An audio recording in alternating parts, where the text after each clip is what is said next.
All right, we're here at the SQology Steel Valley Regional with Steve Weigner and his Transit and his crazy speaker pods. The tranny van, as they call it these days. The tranny van. So, would you mind stepping us through what you did and some of maybe why?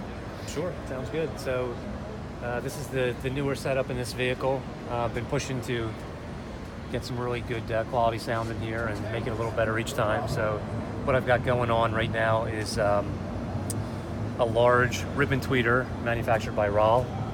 It's the 140-15D ribbon tweeter. The mid-ranges are from the Bowers & Wilkins Nautilus home towers. You can see here, I'll take off the grill. So you got those. Down in the kicks, we have a 10-inch scan speed driver, which may be difficult to see with the excellent lighting. It's pretty dark. Yep. And then I'll pack a 15-inch sub for the low stuff.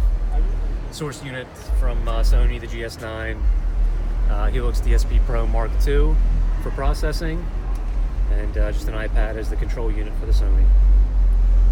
So what's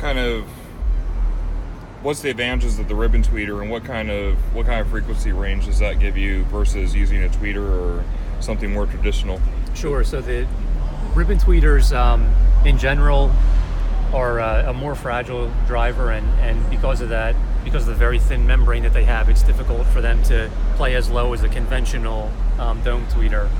However, these in particular are a pretty beefy model, and their recommended crossover range from the manufacturer is 1.6K at about 12 dB. So they have a that's with 200 watts of power handling. Wow. So they're very, very beefy and able to do a little bit more than your traditional ribbon tweeter.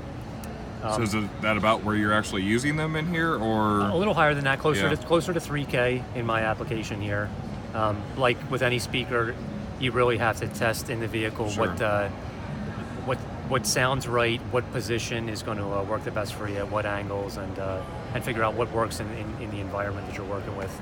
And these do a pretty good job, I think. And the mid-ranges are the B&W pulled from home towers then, essentially? Yeah, B&W calls that their FST mid-range. It's the fixed surround technology, so it doesn't have excursion like a typical cone speaker has with a traditional rubber surround. It's more of a true mid-range versus a mid-range mid-bass. Very much so a true mid-range. It's designed to have a very light and stiff cone, so it's a very fast driver, very quick transients, and the way that they've terminated the cone edge to the surround, which is actually just a piece of foam, is designed to reduce cone edge breakup. So it's a very clean driver to its limits.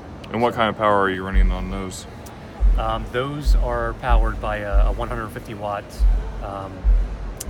Revelation audio amplifier. It does Class A to a certain portion, and then Class AB beyond that.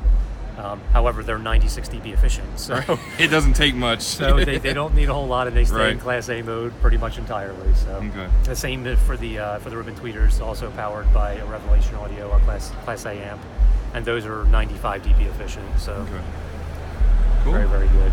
All right. Well, heard lots of good feedback from everybody. I listened to it myself, and it sounds great. So is my bass too hot right now for you? Should I turn down the bass? Yeah, I think your 38 hertz seems just a little bit much, it's a little bit hot. Yeah. Yeah. It's maybe trim down those mid ranges a little bit.